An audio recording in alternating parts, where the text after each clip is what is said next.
আসসালামু আলাইকুম রহমতুল্লাহি বরকাতু।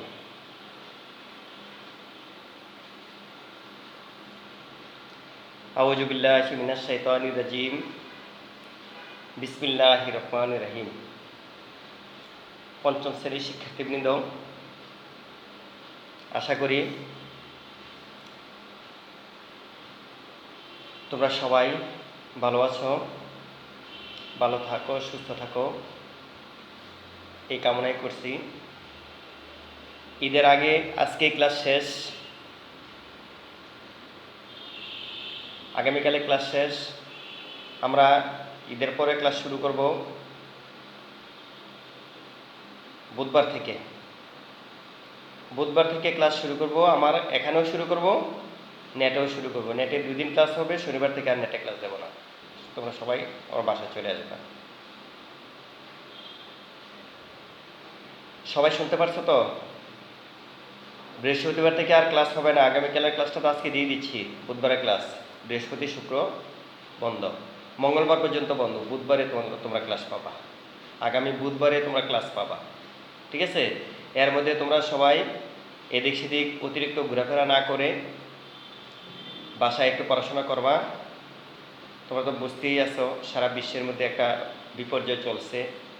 সবাই পরিষ্কার পরিচ্ছন্ন থাকবা, নিজেকে সেফ রেখে চলাফেরা করবা, বারবার হাত ধুইবা, মাস্ক ব্যবহার করবা। কোথাও আমার মনে হয় যাওয়াটা ভালো হবে না। কোথাও ঘোরাফেরা করবা না, কোনো আত্মীয় স্বজনের বাড়িতে যাওয়ার কোনো দরকার নেই। বাসায় থাকবা, খাওয়া দাওয়া করবা, পরিষ্কার পরিচ্ছন্ন থাকবা, আর মাঝে মাঝে একটু পড়াশোনা করবা, ঠিক আছে? তাহলে আগামীকাল ক্লাস হচ্ছে, আজকে ক্লাসটা আগামীকাল তো দিয়ে দিচ্ছি। বৃহস্পতিবার থেকে তোমাদের ক্লাস মঙ্গলবার পর্যন্ত বন্ধ, বুধবারে তোমাদের ক্লাস শুরু হবে, ঠিক আছে? বুধবারে তোমাদের ক্লাস শুরু হবে। তোমরা সবাই ভালো থেকেও, সুস্থ থেকে আমার সাথে যেন ক্লাস শুরু করতে পারো, এই প্রত্যাশাই আমি করি। আর তোমরা মঙ্গলবারে আমাকে সবাই একটু কল দেওয়া জানিয়ে নিও, ঠিক আছে? কখন থেকে আমি ক্লাস শুরু করব। মঙ্গলবারে সবাই বিকালের দিকে আমাকে একটু কল দিয়ে স্মরণ করিয়ে দিও, ঠিক আছে? ওকে, আমি ক্লাস শুরু করতেছি। আজকে আমরা মৌলানা আব্দুল হামিদ খান ভাসানী পড়াবো। তোমরা সবাই মৌলানা আব্দুল হামিদ খান ভাসানী গল্পটা ভালো করে রিডিং করবা। এটার মধ্যে অনেক পড়া আছে, অনেক পড়া, যেটা কল্পনা করতে পারবা না। তোমরা সবাই এই আমি কিছু সাল দিছি, কিছু ইম্পর্টেন্ট লাইন দিয়েছি, এগুলো প্রত্যেকটা লাইন তোমাদেরকে মুখস্থ করতে হবে। এগুলো একটা কিছু বাদ রাখা যাবে না, ঠিক আছে? দেখো, আমি একবার পড়ে দিচ্ছি। মৌলানা আব্দুল হামিদ খান ভাসানী, তোমরা সবাই মৌলানা আব্দুল হামিদ খান ভাসানী সবাই বাসায় গল্পটাকে ভালো করে পড়বা, এবং যেই লাইনগুলো আমি উল্লেখ করতেছি এই লাইনগুলো ভালো করে মুখস্থ করবা। পরীক্ষার সালগুলো থাকে, এই কারণে আমি তোমাদেরকে এই লাইনগুলো ইম্পর্টেন্ট মনে করে তোমাদেরকে আমি দিতেছি, ঠিক আছে? সবাই লিখো, কাগজ কলম হাতে নাও, লেখা শুরু করো। আমার সাথে সাথে লিখবা। আমি 2 বার বলবো, প্রথমবারে লিখবা আর দ্বিতীয়বারে তোমরা মিলিয়ে নিবা। নিচের সালগুলো মুখস্থ করে লিখো। আব্দুল হামিদ খানের জন্ম হয় 1880 সালের সিরাজগঞ্জের ধানগড়া গ্রামের এক দরিদ্র কৃষক পরিবারে। মৌলানা ভাসানীর বাবার নাম হাজী শরাফত আলী খান এবং মায়ের নাম মোসাম্মদ মজিরন বিবি। মৌলানা ভাসানী 1924 সালে সিরাজগঞ্জে এক সভায় ভাষণ দেন। মৌলানা ভাসানী 1947 সালে ভারত বিভাগের পর আসাম থেকে পূর্ব বাংলায় চলে আসেন। 1952 সালে রাষ্ট্রভাষা আন্দোলনে জড়িত থাকার কারণে মৌলানা ভাসানী আবার গ্রেপ্তার হন। 1954 সালের সাধারণ নির্বাচনে মৌলানা ভাসানী শেরেবাংলা একে ফজলুল হক ও হোসেন শহীদ সোহরাওয়ার্দীর সঙ্গে যুক্ত ফ্রন্ট গঠন করেন। 1957 সালে ভাসানী টাঙ্গাইলের কাকমারিতে এক বিশাল আন্তর্জাতিক সাংস্কৃতিক সম্মেলন আহ্বান করেন।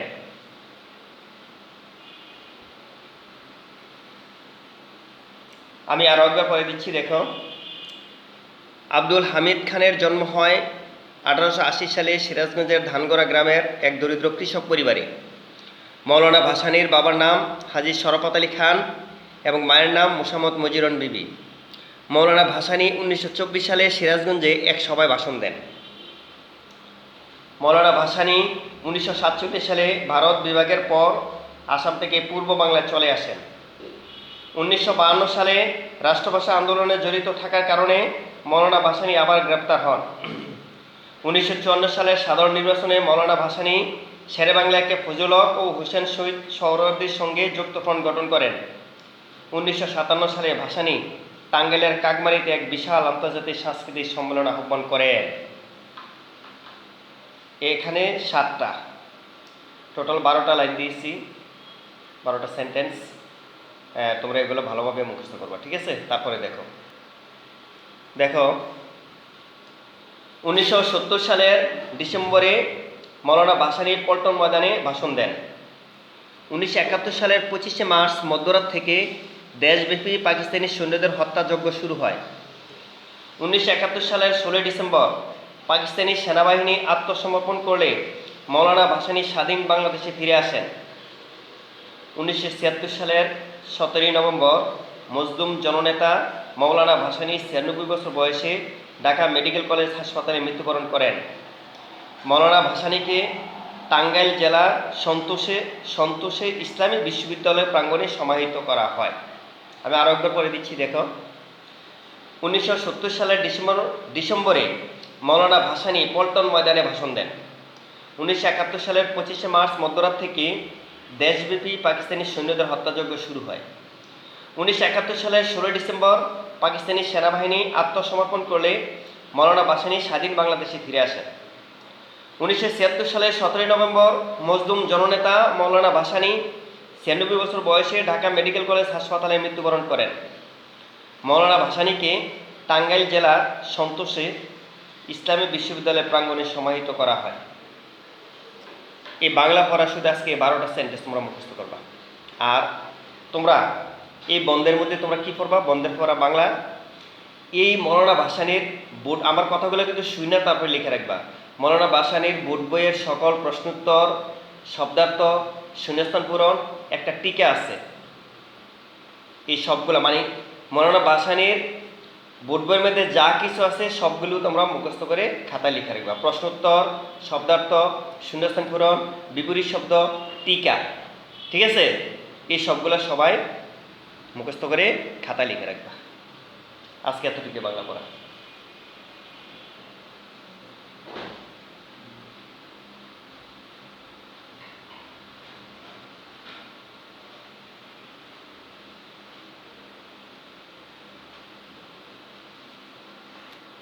ইংলিশ দেখো, আমরা ইউনিট 18 পড়াচ্ছি, city street. I mean to do my work today. আজকে আমি কিছু চেঞ্জিং টেন্স দিয়েছি, তোমরা দেখো একবার, আমি পরে দিচ্ছি। He eats rice, present continuous form. Present continuous ফর্মে সাবজেক্টের পরে এম ইজ আর বসাইতে হয়, তারপর ভার্বের শেষে আইএনজি যোগ করা হয়। তাহলে হি এর সাথে থার্ড পারসন সিঙ্গুলারের সাথে ইজ বসে, হি ইজ। ইটের সাথে আইএনজি যোগ হবে, eating, he is eating rice. The thief has stolen my purse, first perfect.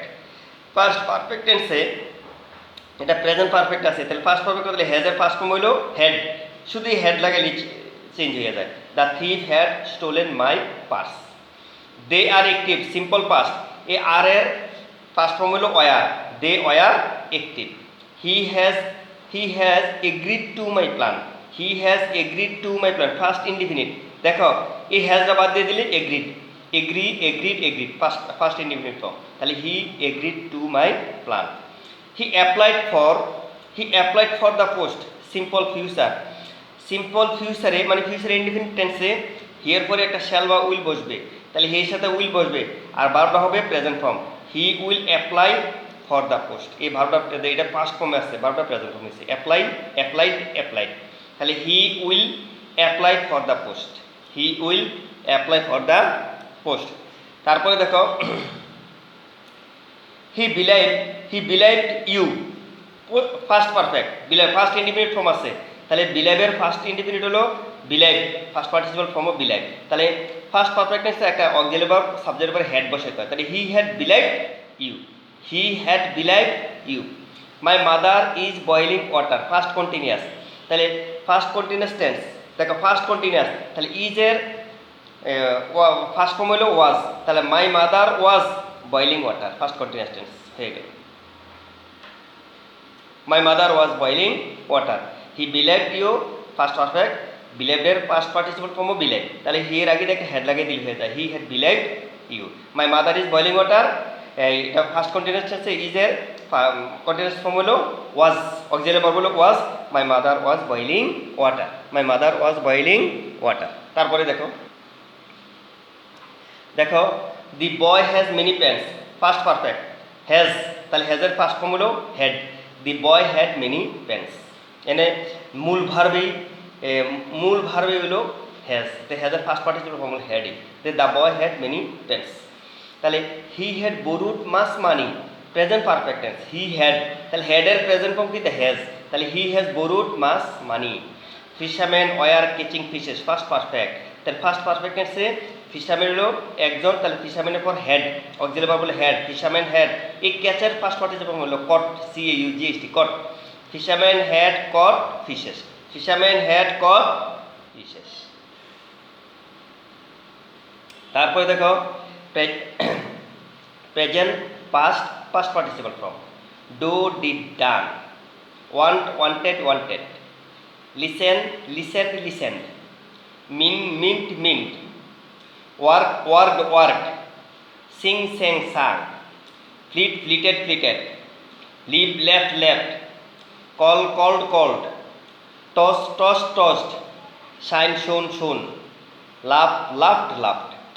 আরেকবার পরে দিচ্ছি দেখো, do did done, want wanted wanted, listen listened listened, meant meant, work work work, sing sang sung, flit flitted flitted, leave left left, call called called, toss toss tossed, shine shone shone, love loved loved.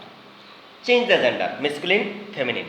দেখো father mother, gander goose, horse mare, mare horse mare, Jew Jewess, don donna, fox vixen, husband wife, heir heiress, male female, gentleman lady, gentleman lady. আরেকবার পড়ে দিচ্ছি দেখো, masculine feminine, father mother, gander goose, horse mare, Jew Jewess, don donna, fox vixen, husband wife, heir heiress, male female, gentleman lady, gentleman lady. এই English পর আজকে এতটুকু।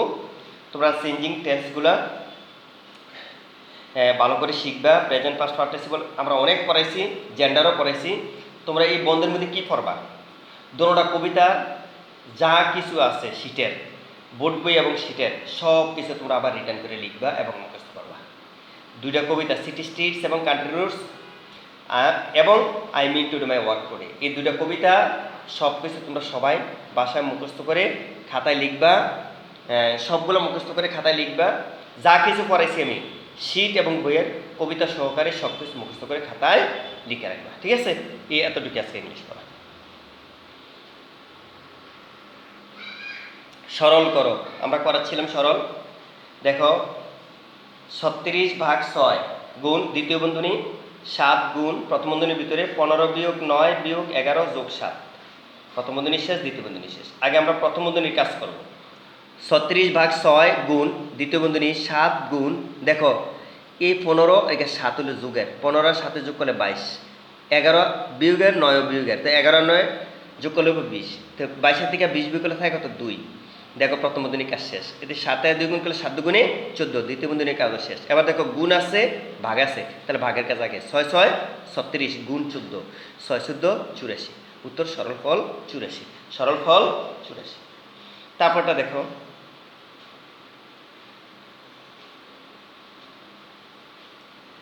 পঁয়ষট্টি বিয়োগ তৃতীয় বন্ধনী 25 যোগ 2 কোনো চিহ্ন নাই, প্রথম বন্ধনীর ভিতরে 13 যোগ 8 প্রথম বন্ধনী শেষ বিয়োগ দ্বিতীয় বন্ধনী 25 বিয়োগ 2 প্রথম বন্ধনীর ভিতরে 13 বিয়োগ 8 প্রথম বন্ধনী দ্বিতীয় বন্ধনী তৃতীয় বন্ধনী শেষ। এখন আমরা প্রথম বন্ধনীর কাজ আগে করবো, সব কিছু লিখে রাখবো।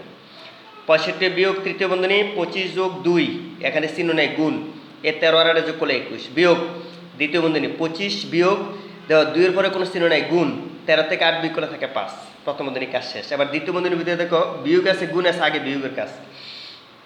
এদিক দিয়ে এই পর্যন্ত আমি লিখে আসছি। আসা দ্বিতীয় বন্ধনীর ভিতরে গুণের কাজ করছি, 5 দুগুণে 10, 25 থেকে 10 বিয়োগ করলে থাকে কত 15। এবার তৃতীয় বন্ধনীর ভিতরে দেখো গুণ আছে যোগ আছে বিয়োগ আছে, আগে গুণের কাজ।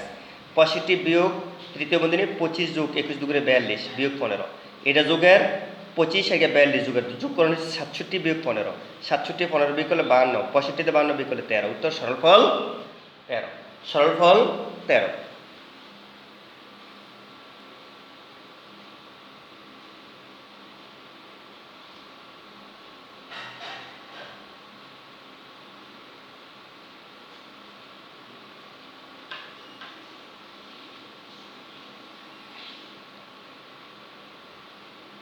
তাড়াতাড়ি লিখো, এত সহজ অঙ্ক।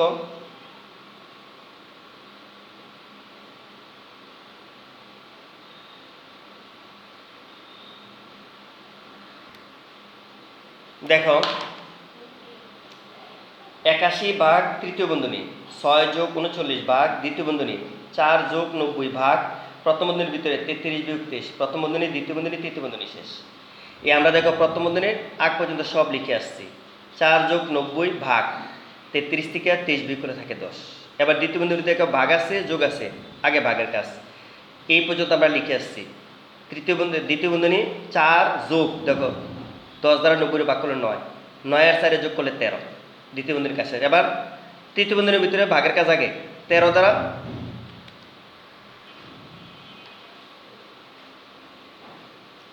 39 ভাগ করলে 3 13 39, 6 আর 3 যোগ করলে 9, 9 দ্বারা 81 ভাগ করলে 9 9 81, উত্তর সরলফল 9। তারপরটা দেখো 270 বিয়োগ 5 তৃতীয় বন্ধনী 4 যোগ 81 ভাগ দ্বিতীয় বন্ধনী 93 বিয়োগ প্রথম বন্ধনীর ভিতরে 60 ভাগ 5 প্রথম বন্ধনী শেষ। আবার প্রথম বন্ধনী 35 বিয়োগ 28 প্রথম বন্ধনী দ্বিতীয় বন্ধনী তৃতীয় বন্ধনী শেষ। দেখো আমি এই পর্যন্ত লিখে আসবো প্রথম বন্ধনীর আগ পর্যন্ত। তাহলে দ্বিতীয় বন্ধনী 93 বিয়োগ 60 এর 5 দ্বারা ভাগ করলে 5 12 60, এর কোনো চিহ্ন নাই গুণ 35 থেকে 28 বিয়োগ করলে 7। এই দ্বিতীয় বন্ধনীর ভিতরে গুণ আছে বিয়োগ আছে, আগে কার কাজ গুণের কাজ। দেখো এই পর্যন্ত আমি লিখে আসছি। আসা দ্বিতীয় বন্ধনী দিয়ে লিখছি 93 বিয়োগ 84, 93 থেকে 84 বিয়োগ করলে থাকে তো 9, দ্বিতীয় বন্ধনীর কাজ শেষ। এবার দেখো তৃতীয় বন্ধনীর ভিতরে ভাগ আছে যোগ আছে, আগে ভাগের কাজ 9 9 81। দেখো 270 বিয়োগ 5 তৃতীয় বন্ধনী 4 যোগ 9। এবার দেখো এখানে কোনো চিহ্ন নাই, 5 গুণ এই 9 আর 4 যোগ করলে 13, তৃতীয় বন্ধনীর কাজ শেষ।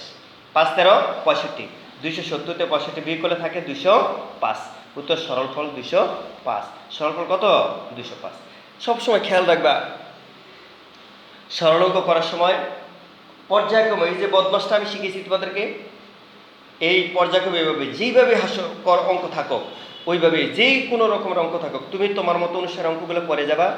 এই পর্যায়ক্রমে যেভাবে করার কথা ঠিক এভাবে করে আসবে, রেজাল্ট যা আমাদের তা আসো, তোমার নিয়ম ঠিক থাকলে তোমার অঙ্ক করা হয়ে যাবে। ঠিক আছে। তারপরে দেখো দেখো 107 যোগ 91 ভাগ 13 বিয়োগ দ্বিতীয় বন্ধনী 77 বিয়োগ প্রথম বন্ধনীর ভিতরে 85 ভাগ 5 গুণ 3 যোগ 21 প্রথম বন্ধনী দ্বিতীয় বন্ধনী বিয়োগ 105। আগে আমার প্রথম বন্ধনীর ভিতরে গুণ আছে যোগ আছে ভাগ আছে, আগে ভাগের কাজ। দেখো 107 যোগ 91 ভাগ 13 বিয়োগ দ্বিতীয় বন্ধনী 77 বিয়োগ 5 দ্বারা 85 ভাগ করলে 17, 5 17 85 গুণ 3 যোগ 21 বিয়োগ প্রথম বন্ধনী দ্বিতীয় বন্ধনী বিয়োগ 105। এখন গুণের কাজ এই পর্যন্ত লিখে আসছি 3 17 51 যোগ 21। আবার প্রথম বন্ধনীর কাজ আরও রয়েছে, দেখো অন্য কোনো কাজ আমি করতে পারবো না প্রথম বন্ধনী যতক্ষণ থাকে। তাহলে 51 আর 21 যোগ করলে 72, এই যে এইগুলো আমি এতটুকু লিখে আসছি। আবার এতটুকু লিখে আসা বিয়োগ দিয়া এই দেখো 72 তে 77 থেকে 72 বিয়োগ করলে 5 বিয়োগ 105, আর কোনো চিহ্ন নেই। এবার দেখো সব বন্ধনীর কাজ শেষ, এখন আছে কি যোগ ভাগ বিয়োগ, তাহলে আগে ভাগের কাজ। তাহলে 107 যোগ 13 দ্বারা 91 ভাগ করলে 7 বিয়োগ 5 বিয়োগ 105। এবার দেখো যোগের সংখ্যাগুলো হলো 107 আর 5, 107 আর 7 যোগ করলে হবে 114 বিয়োগ এই দুইটা সংখ্যার চিহ্ন হলো বিয়োগ, তাহলে বিয়োগ আমি কমন রাখছি 5 বিয়োগ বিয়োগে যোগ 105। এই 105 থেকে 5 যোগ করলে 110, 114 তে 110 বিয়োগ করলে 4 থাকে, তো সরলফল 4, সরলফল 4। তারপরটা দেখো অঙ্কটা প্রশ্নর আগে তোমরা ঠিকভাবে উঠাইবা। তৃতীয় বন্ধনীর ভিতরে 36 ভাগ দ্বিতীয় বন্ধনী 2 যোগ 28 ভাগ প্রথম বন্ধনী 4 যোগ 12 ভাগ 4 প্রথম বন্ধনী, দ্বিতীয় বন্ধনী, তৃতীয় বন্ধনী শেষ, ভাগ 6, লাস্টে আবার ভাগ 6 আছে। দেখো আগে আমরা প্রথম বন্ধনী কাজ করব। এখানে ভাগ আছে, ভাগের কাছে যে এই পর্যন্ত আমি লিখে আসবো। তৃতীয় বন্ধনী 36 ভাগ, দ্বিতীয় বন্ধনী 2 যোগ 28 ভাগ 4 যোগ এই 4 দ্বারা 12 ভাগ করলে 3, প্রথম বন্ধনী, দ্বিতীয় বন্ধনী, তৃতীয় বন্ধনী শেষ, ভাগ 6। এই 4 আর 3 7, প্রথম বন্ধনী শেষ। এবার দ্বিতীয় বন্ধনীর ভিতরে দেখো ভাগ আছে, যোগ আছে, আগে ভাগের কাজ। 36 ভাগ, দ্বিতীয় বন্ধনী 2 যোগ এই 7 দ্বারা 28 ভাগ করলে 4, দ্বিতীয় বন্ধনী, তৃতীয় বন্ধনীর ভাগ 6। এই যাবার যোগ করো, 4 আর 2 কত 6, 36টা 6 দ্বারা ভাগ করলে 6, ভাগ 6, তৃতীয় বন্ধনী উঠে গেছে, 6 দিয়ে 6 ভাগ করলে 1, উত্তর সরলফল 1। সরলফল 1, তাড়াতাড়ি উঠে নাও।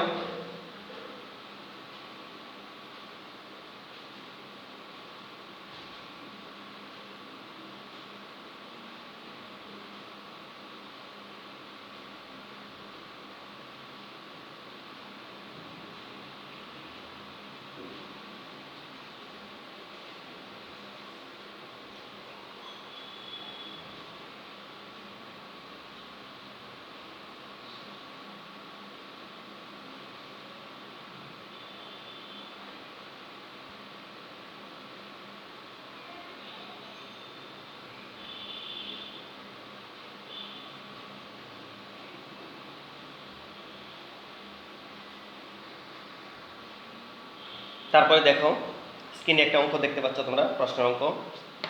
আলতাফ সাহেবের মাসিক বেতন ৯,৮৭০ টাকা। তিনি প্রতি মাসে বাড়ি ভাড়া ৩,৮০০ টাকা ও সংসার খরচ বাবদ ৫,৬৫০ টাকা ব্যয় করেন। বাকি টাকা ব্যাংকে জমা করেন। আলতাফ সাহেবের বছরে কত টাকা জমা হবে? বছরে, এর দিচ্ছে মাসিক বেতন আর এর দিচ্ছে বছর। তাহলে আমরা জানি 1 বছর সমান 12 মাস। প্রথমেই লিখবো বাড়ি ভাড়া আর সংসার খরচ বাবদ যেটা ব্যয় করছে দুটো আমি এখানে যোগ করব। তাহলে লিখি বাড়ি ভাড়া দেন ৩,৮০০ টাকা, সংসার খরচ বাবদ ব্যয় ৫,৬৫০ টাকা। তাহলে মাসিক মোট ব্যয় কত হলো? ৯,৪৫০ টাকা। তাহলে মাসিক বেতন কত? মাসিক বেতন হলো ৯,৮৭০ টাকা, মাসিক মোট ব্যয় হলো ৯,৪৫০ টাকা। তাহলে এক মাসে কত টাকা জমা হবে? বেতনের থেকে যে ব্যয়টা হয়েছে এটা বিয়োগ করবো। তাহলে বিয়োগ করে থাকে কত? 420 টাকা। এটা হলে এক মাসে জমা করেন। কারণ আমাদেরকে বলছে আলতাফ সাহেব বছরে কত টাকা জমা হবে? এক বছরে কত মাস? 12 মাস। তাহলে এক মাসে যদি জমা করে 420 টাকা, 12 মাসে জমা করবে বেশি বেশি হলে গুণ 420 গুণ 12, 5,040 টাকা। উত্তর আলতাফ সাহেবের বছরে 5,040 টাকা জমা হবে। আলতাফ সাহেবের বছরে কি 5,040 টাকা জমা হবে। প্রথমে আমি কি করছি, বাড়ি ভাড়া আইগা সংসার খরচ যেটা ব্যয় সেটা যোগ করছি, যোগ করে যে বেতনটা পাইছি মোট বেতন থেকে এই ব্যয়টা বিয়োগ করছি, বিয়োগ করার পরে যে টাকাটা আছে বিয়োগ করার পর যেটা বাইরে সেটা এক মাসে জমা করছে। তাহলে আমাদের কাছে বছরে কত টাকা জমা করে? এক বছরে 12 মাস, 12 মাসটা আমরা গুণ করে বাইর করে নিচ্ছি। ঠিক আছে, আজকে এতটুকুই তোমাদের ক্লাস। আমরা মঙ্গলবার তোমরা আমাকে ফোন করবা, ফোন করলে আমি বলে দেবো কখন থেকে ক্লাস শুরু হবে। আশা করি বুধবার থেকে ক্লাস শুরু হয়ে যাবে। তোমরা সবাই ভালো থাকো, সুস্থ থাকো, ঈদে কোথাও ঘোরাঘুরি করবা না, বেশি বেশি করে পড়াশোনা করবা। দেখো কোথাও যাওয়ার চেষ্টা করো না, এই করোনা ভাইরাস যে কোনো মুহূর্তে মানুষকে অ্যাটাক করতে পারে। দেখো অনেক আমাদের আপনজন অনেক চলে যাচ্ছে, আমাদের পরিচিতির মধ্যে অনেক লোক আমাদেরকে ছেড়ে চলে যাচ্ছে এই করোনা ভাইরাসের কারণে। যে তোমরা সবাই করোনা ভাইরাস থেকে যেন আল্লাহ তোমাদেরকে রক্ষা করে, তোমাদের পরিবারের সবাইকে যেন রক্ষা করে, তোমার আব্বু আম্মুকে যেন রক্ষা করে, আমি এই দোয়া করি। তোমরা সবাই ভালো থাকো, সুস্থ থাকো, এই কামনায় আজকের মতো ক্লাস এখানেই শেষ করলাম। আগামী ঈদের পরে ক্লাসে তোমাদের সাথে কথা হবে, দেখা হবে, তোমরা আমাকে কল করো। ঠিক আছে, আসসালামু আলাইকুম ওয়া রাহমাতুল্লাহি ওয়া বারাকাতুহু।